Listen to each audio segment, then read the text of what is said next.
Azыр mı eserdi Yıldırız degen masale yok mu? Oşoğa cevap berip koyunuz. Masale yok. 29'u geldi, 30'u bitirdi, 31'i Bişkek'ten geldi, boldu. Hayra suruyor. Yok, suruyor vergen yok. Biz cevap berip otağız. Boldur. Jurnalistke biz cevap berip otağız. Hemen manda kılavuz hemen. Aldık biz bulacaktan. Nurbek gelsin mayerge. Nurbek cevap bersin. Cevap boş ol. Akın tölöyd, ijarasını tölöyd, arendasını tölöyd. Başka kılады. Anan keyin kelvallı körüngönü kocayın bolsa bul bazar bolağı. Kantip el gün göröt. Uşul bazardan neni paydalanabız biz? Bazar komga gelip çıkımın tölösök. Arendasını jerdikini aylı hökümetke tölösök. Başkasını tölösök. Bizge nesi kalat? Kantip tiriklik kılabız. Uşul mamleketni yok kılıvergeni kalıştı bular. Eldi oylabay, el açığa kalıp atat, el kımbatçılıkka bardık. Mana 1 kilo şeker 90 somga çıkıp atat. Ava айтсаңыз кечиресем, эстеликтен башка нерсени айталы. Мисалы, эмне аренданы көбөйтөрдү же мурда эмнелер кыйынчылыкта жана? Günden günge arenda көтөрүлүп атат. Мурда канча эле азыр канча болуп калды? Menin konteynerim var, şu konteynerge aylı hökümet gelip налогын алат. Başta 200-300 yıl alçılı, hazır 500'ge çıkıp kaldı. Men oşu konteynerden kança payda tamam gününe. Ayına oğa 500 төлөсөм, arenda platını төлөсөm, neme? Аренда канча төлөйсүз? Arenda 5000. 5000 bul tanış biliş arkılуу. Bolbosa 6000, 7000 bolup atat. Жаңы жетекчиге сиз да каршысызбы? Жумуштан кетишин каалайсызбы? Жаңы жетекчини билбейм мен, kim жаңы жетекчи, eskisi kim men bilbeyim, men bazardı bilem. Benim neverelerim işteydi o şehirde. Атыжаңыз? Seyitov Pakıracı. Nurbek olsa Berki'ye, Bervada Berki'ye. Kimene Berki kızga Berki. Bayaklı kişiler yok. Geldi vardı. 30'u 29'u geldi, 30'u bitirdi, 31'i Bişkek'ten geldi, boldu. Bu 31 günü bardınız ketken, sopretsen. Hem gelip mına hanım. 15 yıl işlegen adamdın dogoru var eken. 15 yıldan beri işte otam töle otam deydi. Aldı ele töle otat. Hem bul büt barın dokumentani görgözü da bir Onu akti var. Koronavirüs bolğan mezgilde gelip bu nerede işte kılan sanksiyasını aktarı arkasında turar. O bekeden beker bu. Bekeden beker tişpeydi hiç kim. Nime için radyozuzga tişpeydi. Sebep pastayanlı öz vaxtında Allah'a şükür bazar boyunca bir dağ şu günge çayın bir konflikt. Siz qayerdan bolasiz? Menen jakşı hem biz de o şerde işlep otabız. Yok, qayerdan bolasiz? El qatarı. Ha? Yok, qayerdan bolasiz? Oştan bolam. Oştan bolasiz. Men oştan bolam. Qayerdan bolasiz? Kırgızstandan bolam. Ha, Kırgızstandan bolasiz. Men aytmayım, qayerda ekenin. Bir kış koydunuz şu pazara. Allah'a şükür bir hızlı çursok tınçele bardık ordunda işte o da. Buradan bir nerse hiç kim erse saklan. Eğer de men bermey turgan bolganda estelik boyunca söz yok. Men Durabız degen hem söz yok. Hem çındıkta aytып koyuş gerek de. Akjol attım. Akjol. Eğer de men erkekçilik kılbaganda, men sözümde turbaganda, mına şunday жерге çay içip oturgan sözlörüz boyunca, aga bardык движениянды siz menen makuldaş obul kılabız. Ana men oğa ayttım, mına 5 önü tibe ha desem, otur aka dedi. Oşo 5 önüten götüne tep çıkıp koy. Emükle mınaga. Niçin men bugün geldim? Sebebi degende Arabak aytkan, bizde Karasu'da laviz degen söz var. Lavizden ketken bu. Düşündüm, sizde. Sizden düşündüm, bana saka. Bunda ekende. Subarenda degen жоқ та турабы? Мыйзамда субаренда деген жоқ та турабы? Olungal he. Жо, мен сизде эме кылган жокмун. Olungal he. Bunda ekende bana saka. Ol mına жерден жары he. Bana saka. Siz silip ketip hazır he. Siz aksakalsız, sizde bir silah izaka. Bunda ekende.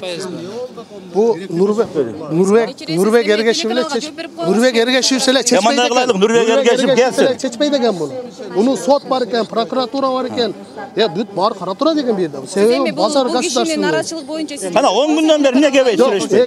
Azыр mı eserdi Yıldırız degen masale yok mu? Oşoğa cevap berip koyunuz. Masale yok. Azыр эмне болуп атат? Hiç neresi olgun yok. Bari buradağda işte o da. Azыр эми арендаларды көбөйттү, эстеликти жылдырам деп атат деп Bu adam. Yok, al жалған.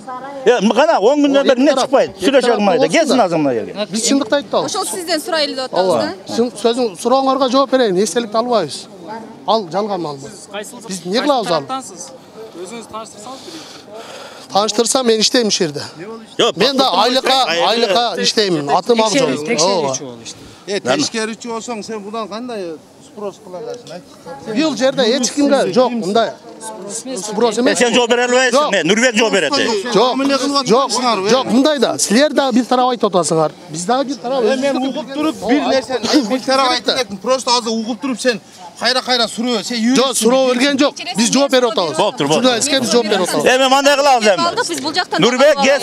Нурбек келсин мына жерге. Нурбек жооп берсин. Жоқ, ошол. Себеби мен Журналисттер. как бывший директор жооп берем. Ал азыркы бул атканга жооп берсин. Ал контролер, о бул жооп бербейт булар. Карап, дагы сатылган сөздөр сүйлөп коесуң. Кимде? Ошо беттешер эле. Ооба, кечиресиз.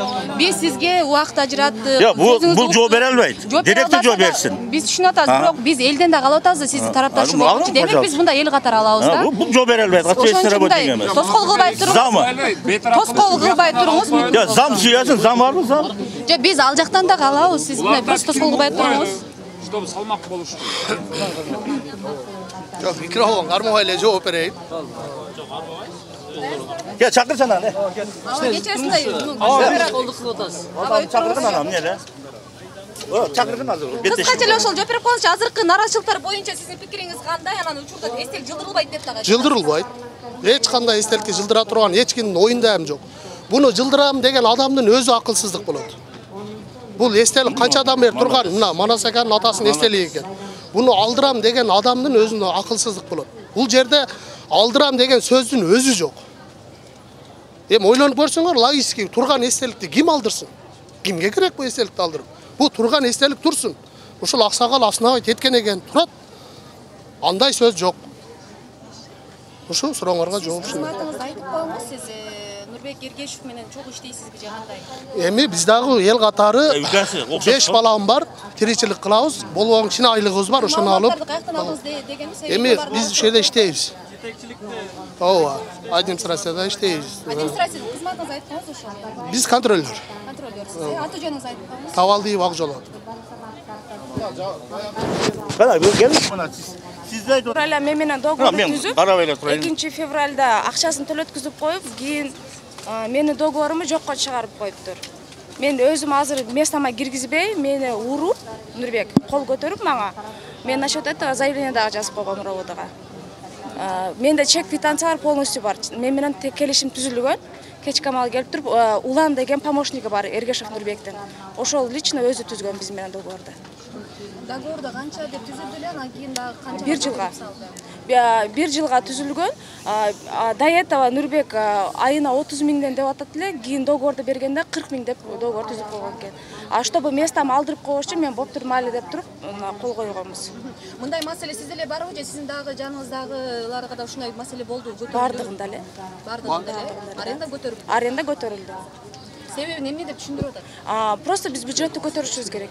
Всё, ошол эле сөйлөм. Ушуну келишимди сиздер канча сомго түзүп атасыздар? 40 миң сомго. Айына. Саладин кызы Аида, Карасын тургун. Özür gelişim 31 dekabrda tügöş gerek. Ular çıktılar ya. Манас ака, мен эки тарапка тең болуш Ака. бар.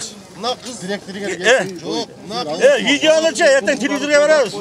Eptek septek 40 milyonu kaytar veririz de. Kasaga düşük olan azı girip kasanı görürsün 40 milyonu çürüp durup başka birine veriyor. Bu maşayın işte de koyar. Girip maşayı göçetme böyle. Girip o kasanı gör bakın. Директор помощник гана Нурбек. Помощник емес. Помощник жоқ. Өзү каякта жетекчи. Қоша кіріп шыққан.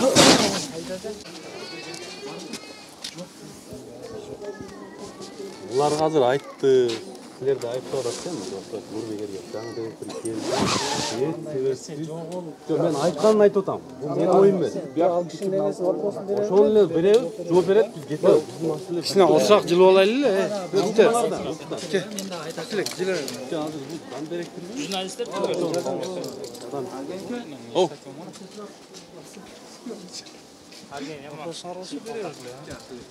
Мына, болобу?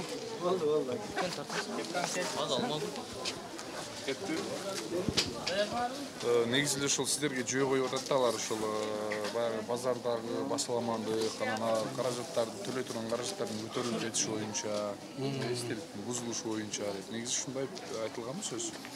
Жок, бул боюнча атайын бекитүүлөр болот. Анан бул жердеги эстелик боюнча эч кандай өзгөртүүлөр же жылдыруулар боюнча эч кандай бүгүнкү күндө бизди каралган эмес. Бул ушул турган боюнча турсун. Эгер базарга жаңыдан генплан иштеп чыгарып, бюджет эткен болсо, генплан негизинде макулдашылып анан кийин жылдырылат. А бүгүнкү күндө бул кишинин айтуусу боюнча эч кандай сиздерге айткан жоо боюнча же арыз боюнча бул жалган деп бүгүнкү күндө мен айта алам. Генплан иштелип чыгып атабыз. Генплан иштеп чыгарабыз буюрса. Ошодо эстеликтин ордуну каерде деп сакталган? Жок, аны генпланды эми бул жерге кайсы жерлерге пристройка болот. Ошону карап туруп, эгер бул мешайт этпесе, ордунда тура берет. Бүгүнкү күндө эч кимге мешайт эткен жок да. Элдер келип көрүп, ушул аксакал курган экен деп тааныбагандар таанышып көрүп кетип атат бүгүнкү күндө. Дагы бир силердин мындай соодагер дейли, бул жерде Аида Салайдын кызы деп кайрылды азыр бизге. Келишимди бир тараптуу эле бузуп, мен узартканмын дейт. Анан Атыгүл баягы 4600 төлөдү элем. 40 миңге чыгарды, аны да төлөсөм болбой баш тартып башка бирөөгө алып берди деди да. Ал боюнча менин кабарым жок экен бүгүнкү күндө. Мен дагы бир 15 күндөй болду жумушка келгениме. Биз таанышып көрөбүз ал кыздын ортодо бул ага окшогон эмелер көп болуп атат. Базарда эми эл көп да. Биринин соодасына соодагер соода кылган түйүнүн экинчиси келип соода кыла калып, жаңыдан биз отурдук, биз төлөп атабыз деген элдердин ортосунда бүгүнкү күндө көйгөйлөр көп эле. Жок, келишим боюнча айтсаңыз. Бул өзү узартам деп атат, тилердин төлөмөгө макулмун деп атат. Бирок үчүн эки тараптуу ал келишимдерди көрөлү. Эгер чын эле ошол соода кылып отурган болсо, жеке тартиптүү соттон караса деле болот. Анан биз базарда биз өзүбүз кимге түзүп берген болсок, келишимди ошол адам соода кылууга укуктуу бүгүнкү күндө. Жок, сотко бербей эле жөн эле договор берсеңер болбойбу? Эми жөн эле болбойт да, бул жер мамлекеттик ишкана да, туурабы? Жөн эле берип Мындай болуп атат. Түзгөн болсо алардын келишимдери эгер өтүп кетип, договорун кантип жок кылдыңыздар? Алар өтүп кетип, эгер сроктору өтүп, 1 ай 2 ай төлөнбөй калган болсо, ал жерде көрсөтүлгөн договордачы бүт баары.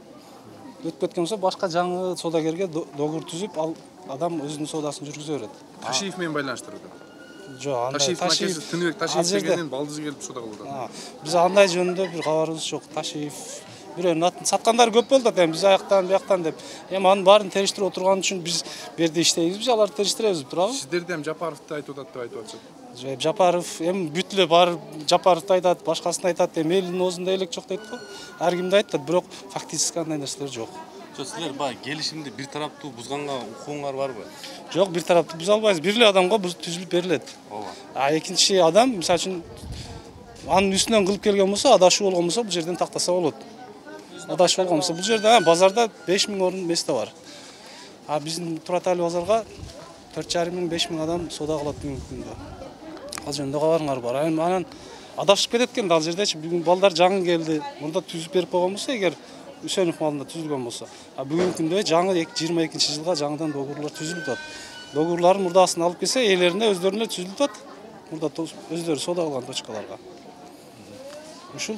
Жаңы директор Нурбек Эргешев кантип дайындалып калды, сиз билесизби? Эми мыйзам негизинде дайындап тур, базаркомду премьер-министр дайындайт. Бүгүн начальниги министрибиз. Ал бекитип берет. Ушул боюнча иш кетип атат мыйзамда. Аренда акысы көтөрүлөт деген. Аренда акы эми инфляцияга карап, анан жогору жактан бекитип берген болсо, биз ошонун негизинде көтөрө алабыз, элдерге түшүндүрмө берип. Анан биз базар өзүнүн идеябыз менен анан өзүбүз мынча коебуз деген тарифибиз жок. Уставда ушундай жазылган. Бияк алдык уже бияк. Ага текшерүүчү бир эме кошумчалап койлу. Жетекчиник болот. Азыркы суроо боюнча эмне суроо бердиңер, ошо боюнча. Кимдин? Бул жерде азыр Аида деген эмес. Бул өзү 15 жылдан бери берки башка бирөөгө берилип келген экен да. 15 жылдан беричи. Анан былтыр өзү мыйзам бузулган экен да. 15 жылдан бери берки Салия деген кызга берилип келген экен. Анан кийин былтыры Аидага чечип коюп атат да, ошо договорду Аидага берип коюп атат. Ошондой кийин былтыр мыйзам бузулган экен да. Булчу. Анан кийин бул жерде субаренда экен да, субаренда мыйзамда жок да. Ошо берип аткан экен субаренда. Субаренда ошолор Аидалар берип аткан экен да. Ошону эле алып койду да бул жерденчи. Субаренданы алып койгондо ошол жердеги действующий продавецтер калып калды да. Ошондой болуп калды да. Кимге берген экен субаренда? Элдерге берип жүргөн да. Азыр кирип деле мына ал жактан интервью алсаңар болот. Ошол жерде булар 2,5 миңден мамлекетке төгүп жүргөн 6 адамды 10 миңден эме кылып коюп 60 миң өздөрүнчөн төгүн эме болуп жүрүшкөн. Ошондой да. Суб аренданы алып койгондо алар договору жокко чыгып кетет да эмечи, мындай как раз аны мыйзамсыз албай, мына жылдын аягы эме договордун келишими бүткөндө уже суб аренданы жок кылабыз деп туруп ошондой алды да анычы. Ошондой болуп калды алчы. Мындай суроо болуп атат, эмнеге аны менен келишим түздү деген суроо болуп атат. Жок, бул жерде азыр ошол жерге барып келишим түзгөн жок. Ал жер ошо под вопрос боюнча турат ал жерчи. Ошол сатуучулар өздөрү ар бири өздөрү ККМчектен эме кылып ошондой беребиз деп азыр ошондой болду да. Азыр кирип деле сурасаңыздар болот. 22 кимге договор түзүлдү? Договор түзүлдү, ал жер ошо ызычы болгончу под вопрос болуп турат да. Бирок бул айда айтып атпайбы? 2021 мен алганмын. 1 жыл болду. Ооба. Ага чейин 15 жыл беркинси алып келген экен да, ошондо былтыр өзү мыйзам бузулган экен да өзүчү. Былтыр. Булар базаркомдор деле билишет экен эле суб арендага берип атканын. Суб аренда мыйзамда жок да. Ошону билишсе деле бере берген экен. Жок, бул башкадан болуп атпайбы? Берки аял суб аренда ал башкадан болот. Ооба, ал 15 жылдан бери кылып келген. Бир деп атасыз. Жок, Аида башка, Салия башка да. Салиясы 15 жылдан бери иштетип келген. Анан былтыры 1 жыл буга өткүзүп берип койгон. Жөндөн жөн мыйзамды бузуп эле өткүзүп берип койгон. Өзү суб арендага алып атабы? Бул деле суб арендага алып атат. Азыр экөөнү тең суб аренданы жок кылып койду да. Качандан баштап көтөрүлдү? Ошо курстан баштап көтөрүлгөн. 2021. Биз да кымбатталууга жараша сода кылбайбыз да. Сода, газ баштагыдар. Анан биз да көтөрүлдү. Сода жок. Ошол бизде. Сатсак сатабыз, сатпасак кетебиз. Кандай кантип болот экен? Тиричилик Тиричилик ошо 1-2-ден сатсак жейбиз укам. Анан кийин 2-3-төн сатсак суотабыз кичине күндөр кичине сатабыз. Места беребиз, охрана төлөйбүз, свет төлөйбүз. Ошо. Көтөрүлгөн себеби эмне деп түшүндүрүп атышат? Бизге азыр көтөрүлгөн себеби иштеке деп деле айтып элек, түшүндүргөн жок. Биз өзүбүз деле жалп кыла элекпиз. Канча сомго көтөрүлдү? 240 сомдон 270 сомго чейин төлөйт элек, азыр 300. Канчаны төлөйбүз? 340тан төлөйбүз, 220 места. 220 бир местага. Күнүнө, а? Сиздики эле көтөрүлүп турду? Жок, меники көтөрүлгөн жок. 180ден төлөйт элек, башта. 180ден ошо 220га төлөдү. Биз мындай места улап неметкенде кымбат түшөт да. Бир айына ошондо 3,5 миңге чейин төлөп калабыз. Ошондо бир места дегенде канча метр квадрат болуп калат? 1 метр да, мына 1 метр. Ошондо биз 3,5 метр, 4 метрге чейин отурганда ошондо бизге кымбат түшөт да. Жумасына төлөгөндө 800 сом, 750 сом ошого чейин төлөйбүз да. 770 сом. Сиздер күнүнө төлөйсүздөр да? Биз күнүнө эмес, биз жумасына төлөйбүз. Бир жумада. Ошондо былтыр көтөрүлгөн да. 220, 21. 2021 жылы башында, 21-дин башында, 21-дин аягында. 21-дин аягы ошо былтыр көтөрүлгөн да. 21. 180 сомдон ошондо 220 сомго чейин көтөрүлүптүр да. Айына сиз канча төлөйсүз айына? Мен айына ошо 3500 төлөйм да. Аты жөнүңүздө? Дүйшөбаева Бурулкан. Эмне айталым? Тез кабар бар. Эми сиздердин талабыңыздар кандай болуп атат? Эми мындай да. Биз эми ошол Манас ака менен иштешкенбиз. Эми мына жаңы жетекчилик менен иштеп атабыз. Эми жакшы эле иштешкенбиз бардыгы мененче. Манас ака эле бирөөнүн артынан кыйбат кылыш эмес, жакшы эле барды. Анан эми бул жаңы келген балдардын өзгөчөлүгү мына светти 1 саатка узартып берди бизге. Мен эмесчи. Саат 4-тө свет өчүп калат эле, дайыма. Биз кирип, постоянно кирип, мына балдар да турушат буякта. Суранып узарта албай калганбыз да. Анан ушул жетекчи келип 1 саатка узартып, анан кийин мына азыр артына өтсөңүздөр көрөсүздөр биздин павильондо. Крышалар бүт тешик. Бирок ошону кирип, биз өзүбүз кирип, мына эски жетекчилик мененче чогулуп кирдик, бир аракет болбоду да. Азыр жамгыр жааса үстүбүздөн суу куюлат. Эми элдер мына бала жакында ошол контейнер кылды эле, ошол баягы эмеси обувтары бүт эме болуп калды да. Айтсаң ошону. Айтсаң өзүң турбай. Айт өр. Суу өтүп болгон. Анан ошол Az жаңы жетекчи кылып берем деп атабыз. Эми жаңы жетекчи кирип обход кылып, базар кандай болуп атат, Содаңар кандай болуп атат, кыйналып атасыңарбы деп бир силе афат кылып чыгып кетти. Эми кабар алып турат да, эми бардык нерсе өзүнүн кабар алган жакшы да. Мурда болбой белем. Мен мурда көргөн жокмун да, кирип бир кандай болуп атат деген сөз ошо. Мында мен 20 жылдан бери ушул сода кылам, бир киргенин көргөн жокмун. Билбейм кандай. Аренда платалар көтөргөн жок, жер акы да көтөргөн. Мурда эле ошондой эле. Мурда көтөрүлгөн боюнча эле. Мурда кандай эле, азыр кандай болду? Азыр деле ошондой, эч өзгөрүш жок. Сенасын айтсаңыз. Сенас бирдей эле. Ошо эски жетекчилик кандай кылса, азыр булар өзгөртүп ошол светти 1 саатка узартып берди бизге. Анан кирип ошондой обход кылып, содагерлер менен сүйлөшүп, анан мына жогору жакты эме кылып атышат азыр, бөлүп берип атат. Мына жогору жактачы бош турган павильондор бар эле да. Ошол жактарды эме кылып, багы ишке бу жерде план бар да, эми кичине бул жактагы кичине эме болсо, акча түшсө, бул жерге жакшы болот. Мурда бош жатты эле, азыр булар аракет кылып ошол жакта элдерге бөлүп берип, элдерди кызыктырып ошол жерге. Ошол азыр сода түйүндөрүн ачып атышат мына үстүңкү павильондочу. Ошондой шарты жок жерде сода кылып алгансыздар буга чейинчи. Сиздер жетекчиликке кайрылгансыздар бирөөсү? Жетекчиликке кайрылганбыз. Кайрылганбыз, мына биздин нарядка кирип полный сурап чыксаңыздар да болот. Азыр сиз канча метр квадратта отурасыз, канча төлөйсүз? Айына же аптасына? Аптасына мына бир местага, мына азыр мына 2 места да. Мына 2 места. Бир местага мына 240 сом, 220 сом.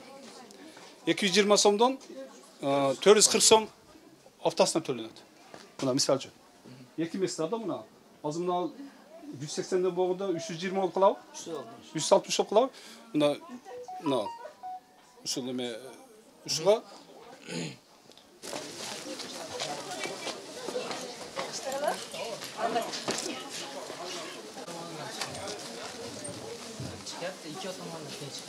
Аренда платасы көтөрүлгөн өзү.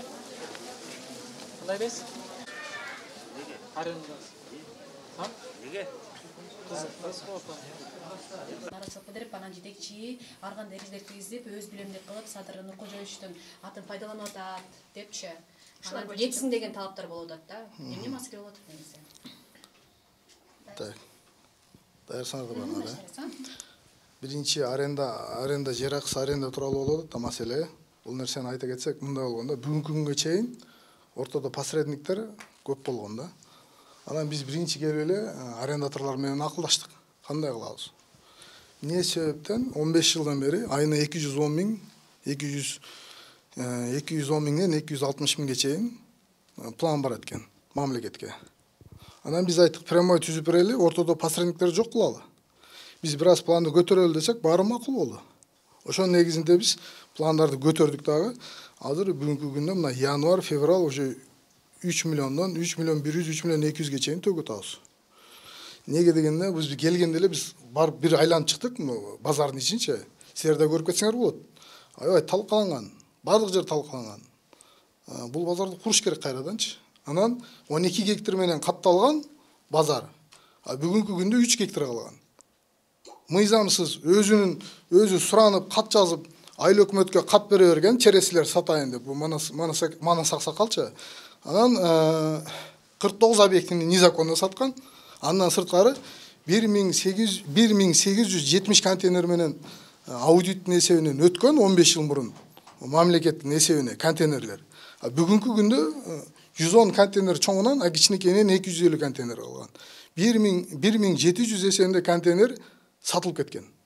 Ошонун негизинде биз Бишкекке барып, биз кайтабы биз өзүбүздүн жерди фонд Мистоа бизге 6 гектар 20 соток менен бекитип берген, бүгүнкү күндө 3 гектар.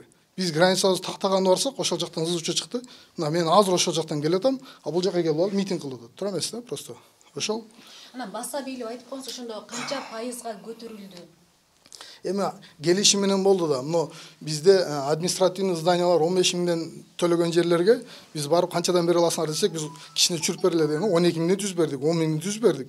Бирок өзлөрүнө прямой түз бердик. Неге дегенде алар ыйлап атат элдерчи. Биз 20 жыл, 25 жылдан бери отурабыз, ортодо эле посредниктер жеп атат деп.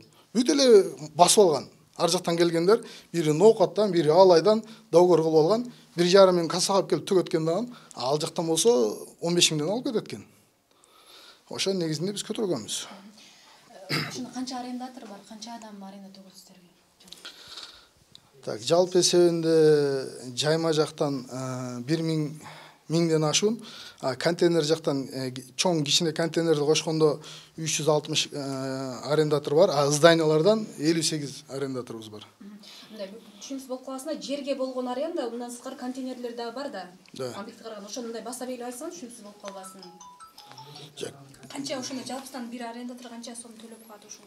Эми мындай экен, бизде эң чоң контейнерлер мына частный жакта 8000ден төлөсө, бизде мамлекетте 3300дөн төлөйт. Контейнерлер. Кичинекей контейнерлер 1,5 төлөйт. Болмош. Анан мына Айда Сарайдын кызы боюнча да бул өзү да бизге интервью берди. Бул баягы мына ушул зданиянын түбүндө ижарага алып жүргөн экен. Алны сиз алып койсузго, бир тараптуу эме бузупчу. Жок, мындай экен да.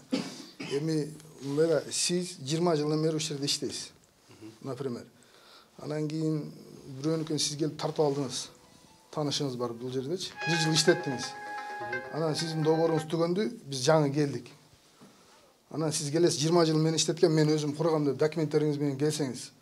Анан сиз биз жаңы келген адамга берип койсок кандай болуп калат? Ошондой эле да. Ал кыз бирөөнүкөн тартып алган. 20 жыл иштеткен кызыкын тартып алган былтыр акчанын күчү менен $2,500 берген дейт. Биз сразу эле чечип койгон жокпуз. Биз тактадык, биз дагы 1 ай тактадык. Андан кийин бердик. Карап турсак ал кыз незаконно договору жок. Ал өзү атасына түзүлүп жүрөт договору, башка бирөөгө түзүлүп жүрөт. Ал келет дагы коркутуп, тигилердин столдорун ыргытып, короче. Эме кылыптыр. Акчасын жыйнап кетиптир январдын 5-inde. Договор жок эле. 2022-ге.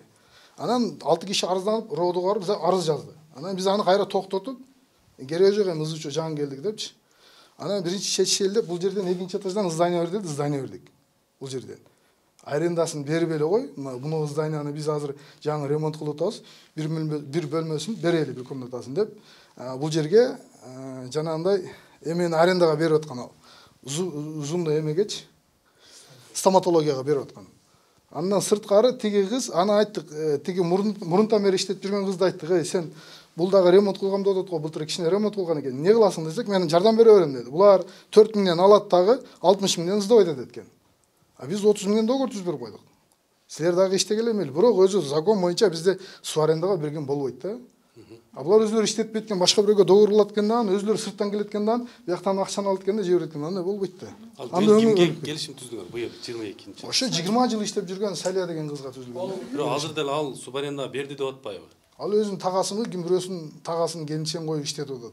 Биз ал боюнча да сүйлөшкөнбүз, ал боюнча да көбүзчө болгон бул жерде. Сиз айтып атасыз, суу аренда бул мыйзамсыз. Да. Кайра эле суу арендага берип атпайсызбы? Эми иштетип атпай, өзүнүн тагасынын келинчеги карындаш иштетип атат ал. Сен ошол боюнча разбирать этем десең эртең кел. Жок, мага айтты, мен ошону айтам. Ошол кызды чакырдыгабыз, биз дагычы азыр келет. Өзүнөн да алсаңар болот. Эми бул ызычуга мен өзү аралашканга мага деле туура болбойт да. Ал өзү келет, тиги сотко берсин мыйзам менен тигинисин берки кызды эмне үчүн өзү тура эмес тартып алган ал кыз. Ал кыз негизи өзү тура эмес алган. Биз ага мейли деп берсек дагы, ал ошо андан кийин өзү көнүп алып туруп, ызычуну ал кызда чыгарып атат. Бирок бул иш ал кызга такабаш керек да, мына иштичи силер келген. Бул Манас аканын уюштурган, Манас Аксакалдын уюштурган бул иш болуп атат, чындап айтканда. Дагы суроо болсун, сиз жумушка келгениңизден бери атайын бир план иштеп чыктыңыз да, мисалы базарда башка маалыматтар көрүп атасыз. Эмнелерди өзгөртүп, кандай эмелер кирип атат кошумча, анан эстеликти жылдыруу маселеси боюнча да сүйлөшүп, ошодо жок. Эстелик боюнча дагы айтып кетем. Эстелик боюнча биз кандай, бизде эч кандай бир план түзүлүп же проект болуп, же бир жерден сөз чыккан эмес. Биз ага жете элекпиз. Базардын состояниясын айтып кеттим. Если 5-10 мүнөт убактыңар болсо, өзүм деле кошо чыгайын, көрсөтөйүн. Базардын состояниясы 30 жыл мурун курулган боюнча ошо состоянияда турат экен. 15 жыл иштеп туруп, 15 жыл айына 50 000 менен жаап тур. 14 жыл. Акыркы 15-жылы куруп кетип эле, кишилер келип иштеп атат деп туруп, анан кийин бир аз көтөрүп туруп ошо 210 000ден кылып барып жаап тур. Ага чейин силер иликтей турган болсоңор, эртеңден баштап иштейли. Мен бүгүн келдим. Эртеңден баштап биз карайлы. Айына канчадан жаап жүргөн. Эми просто бул нерсени биз чукпастан биз өзү алдыга ишибизди жылдырайлы деп өзүбүздүн ишибиз менен болуп атканбыз. Буну Манас ака өзү үчүн тура эмес иш баштап атат да, бизге чабыз. Сиздер айына канча төлөйсүздөр? Айына азыр айына билбейбиз. Жок, айына 3.150.000ге чейин төгөт атабыз. Азыркы маалда. Жылына бир 35-40 миллионго чейин биз обещать эткенбиз. Бирок биз обещать эткенде эмес, бул жерде 3 гектар. Бизге 6-20 деп бекитип берген. Биз өзүбүздүн границабызды такташыбыз керек да. Документтерди көтөрүшүбүз керек. Бишкекке барып ошону баштасак эле кимден уккан, бул жүгүрүп барып, аяка жүгүрүп барды, бул жака жүгүрүп келди, ушу иштерди кылып атат. Бул киши негизи бул мыйзам менен каралганда бул киши жакында камалат, чынын айтсамчы. Эмечи, жана кыз арызданып атпайбы, баягы ал Камчыбек Ташиевдин агасы. Ал кыз мындай кылайын да, ал кызды силерге да айтып коеюнчу. Ушу көп базардын ичинде ушу көп сөз болот экен. Ал кыз мына Камчыбек Ташиевдин карындашы болот деп бир эжени ээрчитип келген. Ким ал кыз? Айда деген кыз. Анан мен ал эжеден сурагам, мен сиз ким болосуз? Мен ушундай болом, тигиндей болом деген. Анан биз тиги Салия дегенге айтканбыз, баарың чогулгулачы, мына жерден өзүңөрчө чечип алып тур, бизге келгиле дегенбиз. Анан Салия деген кыздын да тааныштары бар экен, тияка жетип тур ал. Анан тиги Камчыбек Кыдыршаевичтин бир тууган агасы жини келип тур, биздин атыбызды ким саттат бул жерде деп. Анан айтканбыз, моной дегендер сатып жүрөт экен силердин атыңарды. Биз билбейбиз, биз аралашпайбыз дегенбиз. Мындан кийин бирөө мындай кылса, тигиндей болсо, кабыл албагыла деп кеткен. Анан Айда деген кыз андан кийин жазып жүрөт. Ал өзү баштаган бирөөнү жетелеп келген ал кызчы. Анан барпага чейин барып тигилерди да тартканбы, эмне кылган билбейм, өзлөрүнүн ызычусу ал. Биз ага аралаша албайбыз азыр. Акчаны жакын сомго.